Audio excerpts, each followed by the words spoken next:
What's up? Hello, it's Emily, and I'm going to talk about the remaining books that I read in the month of September. So I have a part one of a September wrap-up. I'll be sure to link it in the description below.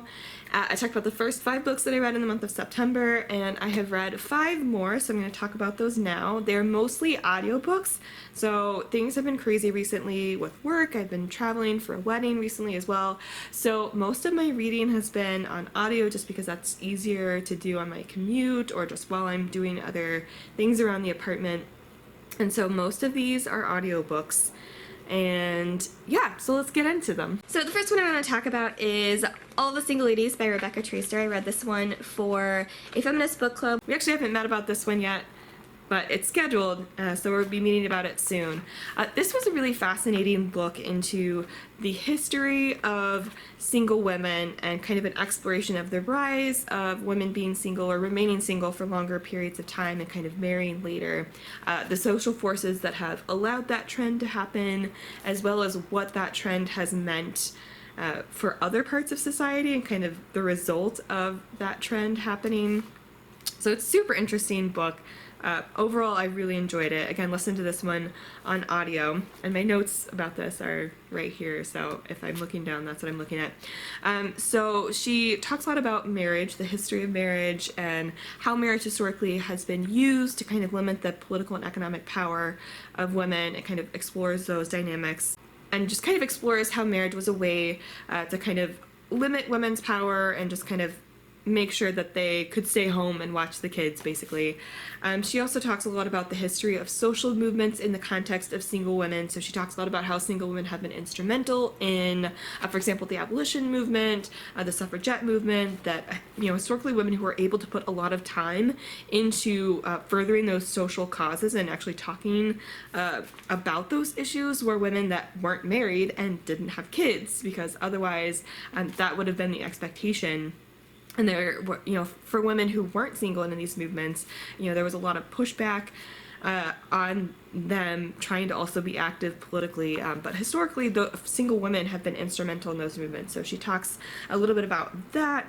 And she also kind of talks about how even in those movements that were designed to support the political and economic empowerment of women, that even in those movements, there was still an assumption that the ultimate goal and the ultimate pinnacle of getting that agency and that power was so that you could marry a dude and have kids and raise them.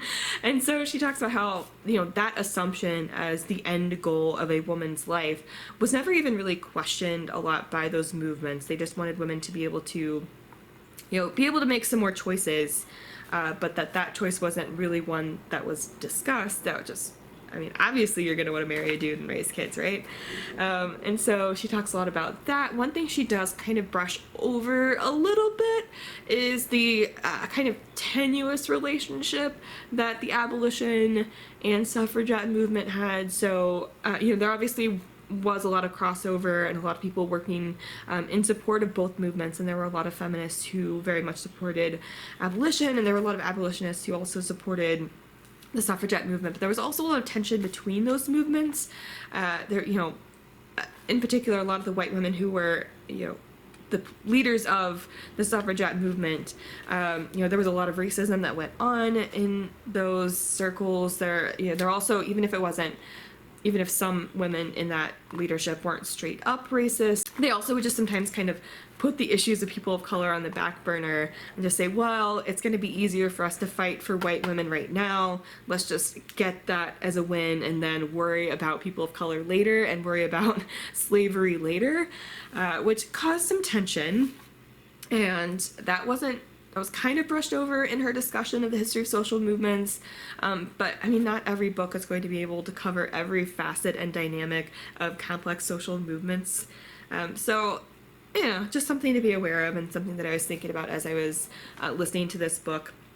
But it was a super interesting discussion. She also talks a lot about how kind of those movements and single women in general, how they have been, or how that relates to other movements that you might not think that single women or the issues of single women might relate to. So she talks a lot about how that relates to the education system, how that relates to healthcare and health policy, how that relates to policies about incarceration. So that was a super interesting discussion. That was kind of a new and nuanced take that I hadn't really read a lot about.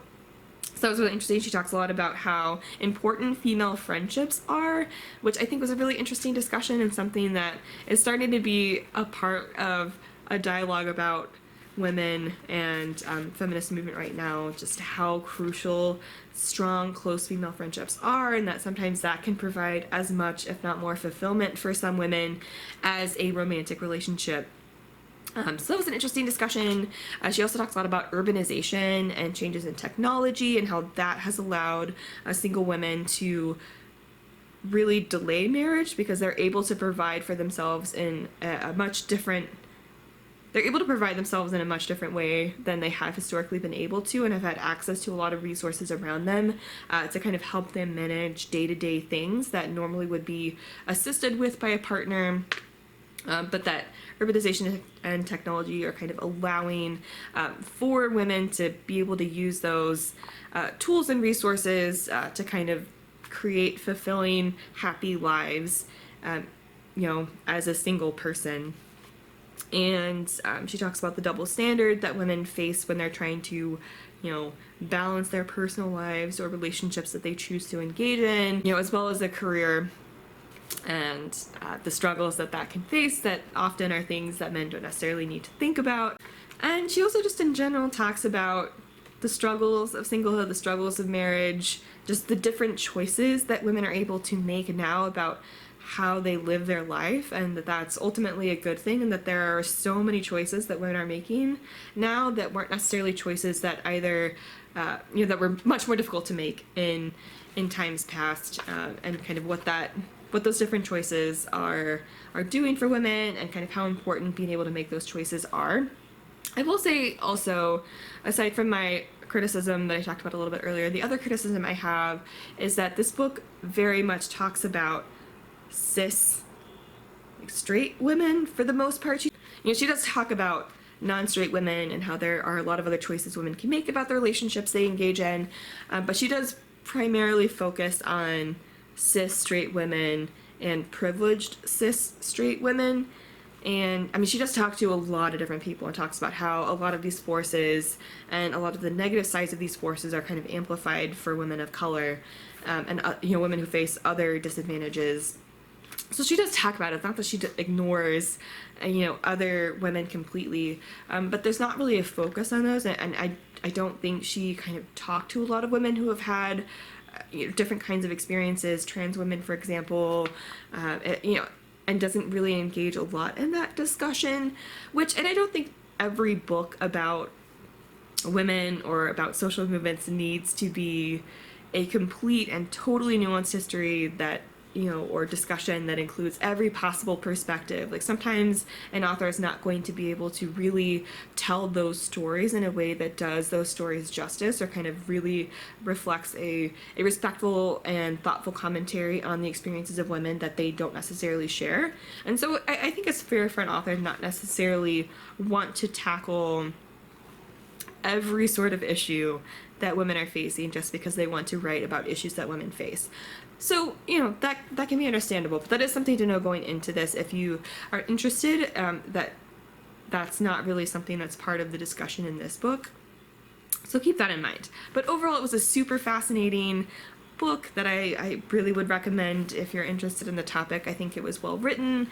There's just a lot of information and a lot of interesting information, and I think she tells it in a really interesting way. So, yeah. I also read The Reality Bubble by Zaya Tong. This was a fascinating book as well that I also listened to on audio. I think I want to get a physical copy at some point that I can kind of mark up some things and tab some different discussions that I thought were particularly interesting. So the ultimate thesis, or the overall thesis of this book, is that there are a lot of people, a lot of privileged people in particular, who can just live in different bubbles, or a reality bubble is kind of what she calls it, where we get to ignore and not really confront a lot of things that are happening that need to be confronted. So she kind of starts on a small scale and goes progressively farther out and kind of ties together a bunch of different discussions into this theme of there are things that you don't see and necessarily think about but are critical for either your physical body to survive or society to survive or for the world to survive. And so she starts small and starts with the body and talks a lot about microbes and just the creatures that are just integrated into ourselves that allow our body to function. That was an interesting discussion. She then, most of her book focuses on kind of a societal level and talks about three things in particular: how we get our energy and electricity, where our food comes from, and where our waste goes, that are all very complicated systems that if you're in particular a privileged person, you don't need to think about or don't need to confront. But all of these systems are ones that are at this point incredibly unsustainable if we don't kind of have some fundamental shifts in the way these systems work.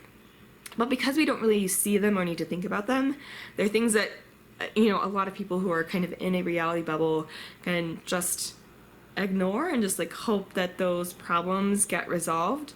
And so her thesis with these, and climate change is also a discussion that she ties into this. And so she, talks about how it's easy enough for us to just throw away some trash, not really think about where it goes, not really think about what happens for us to be able to flip a switch and turn a light on or run a refrigerator. Us be able to walk down the street to a grocery store and, pick out some food and not really think about all the steps that had to happen for it to be down the street from you in a package that is very easily consumable. So she then also kind of goes out even a little bit farther in scope from that and talks about how we don't really see all the data and information that's collected about us. We don't really see all of the ways that we're monitored. We don't really see, for example, like she even zooms out to like space junk, and that's not something that we see or think about very much. But space junk and how that's going to affect telecommunication systems or could affect and impact telecommunication systems. I felt this more than I felt with all the single ladies. She ties in a lot of information, but she also is really trying to sell an argument more so, and just trying to kind of put all of that information together to really paint a picture and convince you of that story. And I think she does a really good job of it. One thing that you're not going to find reading this book is kind of any sort of analysis of what can be done about any of the aspects that she talks about. So I kind of want this to be, or wish this could be, a part one, and then she writes another book that is a part two of, okay, now that I've talked about all of these systems that are incredibly important, that we need to think about and as a society talk about, discuss, and resolve, I want that to be part one, and then her book two be, okay, here's some things we can do about each of these things that I brought up. So if it bothers you to read a nonfiction book where someone talks a lot about issues that need to be thought about and discussed and ultimately taken seriously without talking a lot about where the research is at in terms of what we can do about those things, that might bother you. I still think that it's an incredibly valuable book in and of itself to just say, here is, in one concise package, here are just a lot of different things that we have to think about. And I think that provides a lot of value. So I really enjoyed this and thought it was an interesting book. But just as a heads up, she doesn't really talk about what to do about any of those things. So the next two books that I read were two in a series, and that is Truly Devious and The Vanishing Stair by Maureen Johnson. These were so much fun, and these were the perfect books to read in fall. So I had Truly Devious on my list of books that I wanted to read in fall, so I'll also be sure to link that. And it was so good. The atmosphere of these books was incredible, and it takes place in a boarding school in Vermont during fall, which is why it's the perfect time to read this now. She writes that atmosphere so well. Follows Stevie, and Stevie is someone who's really interested in detective work and wants to be in the FBI. She loves solving mysteries and real crime. Like, she follows real crime podcasts and shows and reads a lot about true crime. And she in particular is interested in the crimes that happened at the founding of this boarding school back in the 1930s. There was a kidnapping and a murder that to present day, has not been resolved. And so the story flips back and forth between present day with Stevie and the founding of the boarding school in the 1930s. And, her going to this school, interacting with the other students while trying to resolve this mystery. But as she's working on this mystery, things get weird, and there are some things that start happening that are reminiscent of what happened back in the 1930s, and so she's trying to also figure out what's happening at the school right then and try to solve that mystery as well. And it's just a super interesting book. I think it's well written. I thought it was just a lot of fun to listen to. I think the audiobook is pretty good. I didn't like the way that she did male voices necessarily, but overall I thought the audiobook was super fun. And you wanted to scream at, or at least I wanted to scream at Stevie a lot. So stubborn. And just, she's so smart, but she also makes some really not smart choices in pursuit of following her passion, which I guess is understandable. But I love the interactions that she has with some of the other characters, and all the characters have their own stuff going on and are super interesting characters. And I particularly love the dynamic between her and one of her best friends at this school. I'll probably just listen to the third book in this series is coming out in January, I want to say. I believe January of 2020. And I think the cover's been released. I'll put that here as well.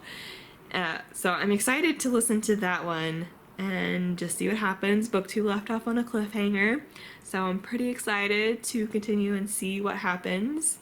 But yeah, this was thoroughly enjoyable. So the final book, and the only book that I read physically, and I also kind of listened to the last part of it on audio, but the book that I mostly read physically and was the only thing that I mostly or at all read physically was The House of Salt and Sorrow by Aaron A. Craig.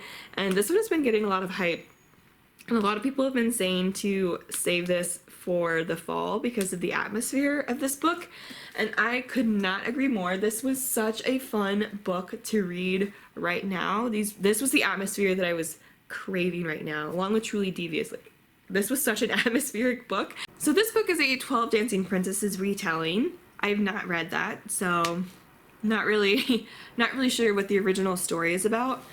But this follows a powerful, influential family on an island, and they live in this manor on this island by the sea, hence kind of where that atmosphere comes in. It's just like spooky, more atmosphere. That was really cool.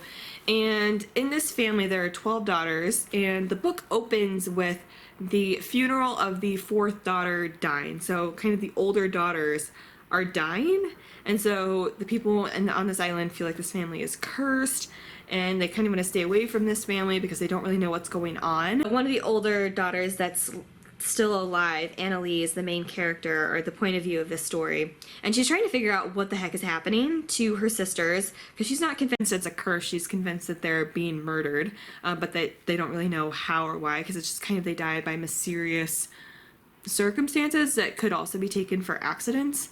And so, but she's convinced that they're being murdered, and so she's wanting to figure out what's going on. And yeah, and the story follows from there, and she and her sisters kind of find this portal into another world. Not really another world, like it's a portal that can take them to different places if they just picture where they want to go. Anyway, and they go to different balls throughout the story, which is kind of where the 12 Dancing Princesses stuff comes in, is my understanding. Anyway, and so it's Annalie trying to figure out what's happening to her sisters before more sisters die. And one of her sisters, claims to start seeing the ghosts of her older sisters and being able to communicate with them. So she's trying to figure out what to do with that. Anyway, it was a super interesting story. I thoroughly enjoyed reading it / listening to the last part of it. It was interesting. It was just enjoyable. I really wanted to keep reading and figure out what was happening. It wasn't a perfect book for me. I think there are a few things that I would say. One, I didn't feel like the sisters had, at least some of the sisters, there were a few sisters that had distinct personalities, but some of the sisters just kind of blended together for me. And, I couldn't really keep some of the sisters straight, and they just all kind of had similar personalities, or at least similar roles that they were playing in the book, and so they all just kind of were clumped together for me. There were a couple of sisters that were more of a focus of the story that kind of had a little bit more of a distinct personality. It also was sometimes kind of frustrating because because you're following Annalie's point of view, you know how obsessed she is with finding out what's going on or trying to find out what's going on, but it also definitely at various points of the story felt like she was just kind of letting stuff happen to her and her family instead of really doing everything she could to figure out what was happening. And the last thing I would say is that the pacing was kind of slow in some parts of it, a little bit slower than I would have liked, but still overall super enjoyable book for me, and definitely is one that I would recommend to read in fall because I felt like it was the perfect fall vibe that I was going for. Yeah, so those are the books that I read in the second half of September, and hopefully I'll be able to work is slightly less crazy now, so hopefully I will be able to get a lot more physical reading done in October. And I'm about to be filming my October TBR, so I'm not sure which I'll actually be posting first, but I'm also about to film that, so that's also coming a bit late. But yeah, thanks for watching, and I'll be sure to link the videos I mentioned below. I'll also link my Twitter and Instagram. That's where I like to hang out. I will also post my climate change channel. I finally posted my first video on that one. I'm about to edit and post the second one. And be sure to subscribe for more bookish content, and I'll see you in the next one. Bye!